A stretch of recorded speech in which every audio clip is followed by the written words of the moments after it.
E aí galera, tudo massa? Espero que sim.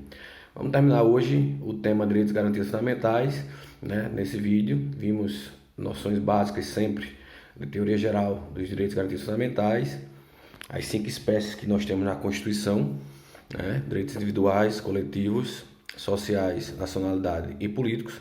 Já vimos os 4 primeiros, né? Sempre noções básicas, e agora vamos falar dos direitos políticos, que estão entre o artigo 14 e 17, na verdade entre 14 e 16, e no artigo 17 estão as regras dos partidos políticos. Beleza? Vamos lá. Os direitos políticos, o artigo 14 começa falando que a soberania popular ela é exercida através do sufrágio universal, do voto direto, secreto e igualitário, ou seja, não existe um voto que tenha mais força ou mais poder do que o outro. Beleza?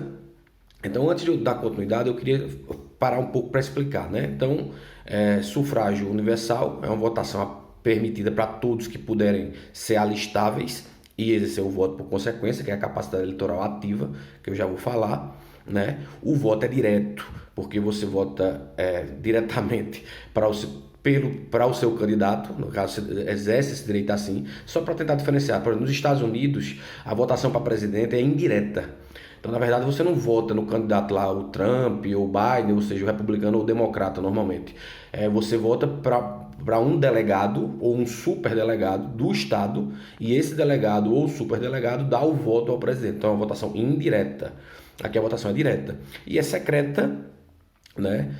Porque você tem o direito de não dizer em quem você votou, né? E não ser divulgado de forma alguma, o que é muito bom, né? Porque impediu que ocorresse o que nós tínhamos aqui na época da República Velha, chamado voto de cabresto, onde as pessoas, pelo voto ser aberto, tinham que divulgar o voto, acabavam tendo que votar nos coronéis. Isso é história, a gente vai ver outro dia, beleza? Pois bem, aí ele começa dizendo isso no artigo 14, né, que o voto, a soberania popular exercida por sufrágio universal, voto direto, secreto e igualitário, e diz que pode ocorrer por plebiscito, referendo ou iniciativa popular, né, iniciativa de lei popular. O plebiscito é quando você tem um projeto de lei, na verdade, você coloca para a população decidir. Por exemplo, aqui a gente teve o Estatuto de Desarmamento em 2004.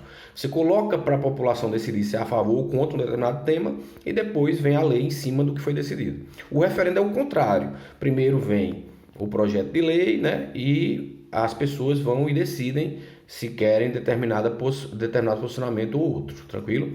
E a iniciativa popular de lei, ela permite que as pessoas com um determinado número de eleitores consigam mandar um projeto de lei para a Câmara, certo? A gente tem aqui como exemplo lá o caso de Glória Pérez, né? Quando a filha dela foi assassinada, Daniela Pérez, o crime de homicídio qualificado não era considerado hediondo, e ela, com muito trabalho à época, consegue mandar por iniciativa popular um projeto de lei para torná-lo hediondo, tranquilo? Então vamos lá. Capacidade eleitoral ativa e capacidade eleitoral passiva. A capacidade eleitoral ativa, em termos práticos, é a capacidade que você tem de poder exercer o direito de voto. E para isso você precisa se alistar. Então a capacidade eleitoral ativa pressupõe o alistamento para posterior exercício de voto. E temos a capacidade eleitoral passiva, que basicamente é a capacidade que você tem de se eleger a algum cargo, a algum mandato. Beleza? Falando rapidamente da capacidade eleitoral ativa. A capacidade eleitoral ativa pressupõe o alistamento. Então, o alistamento no Brasil ele é obrigatório para quem tem entre 18, a partir dos 18 anos. Então, a partir dos 18 anos, você é obrigado a se alistar. Quem não é obrigado a se alistar, certo? O analfabeto. O analfabeto pode se alistar e aí poderá exercer o direito de voto, mas ele não é obrigado. Beleza? E também quem é que pode, mas não é obrigado a se alistar. E aí, por consequência, também exercer o direito de voto. Quem tem entre 16 e 18. Beleza? Então, resumindo, quem tem entre 18 e 70 pode votar.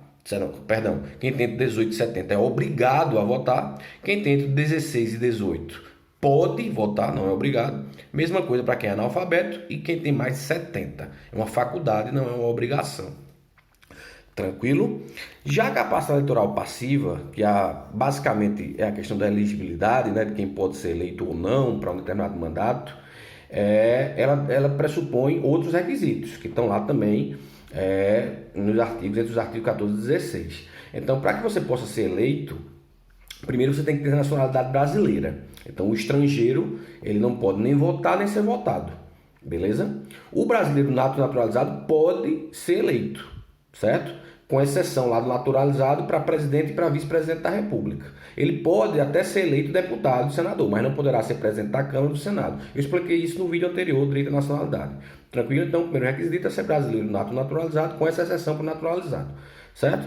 É ele estar alistável, ou seja, ter capacidade eleitoral ativa, poder votar, certo? Ele ter filiação partidária, ele está vinculado à circunscrição judiciária ao qual ele vai se candidatar, e ele não está com os direitos políticos perdidos ou suspensos, certo? Então, basicamente é isso para poder se eleger. Aí eu quero falar aqui, nesse ponto, que no Brasil, segundo a nossa Constituição, não há cassação de direitos políticos como havia na ditadura militar. Lá os direitos políticos eram cassados, as pessoas não podiam. Aqui a pessoa pode perder ou ter os direitos políticos suspensos, certo? Por exemplo, quem é condenado, quando você está transitado em julgado, ficará com os direitos políticos suspensos enquanto durar o período da condenação, do cumprimento da pena, beleza? Quem tem, por exemplo, uma situação de incapacidade civil absoluta, também terá uma situação de perda de direitos políticos, mas poderá readquiri-los assim que votar a sua capacidade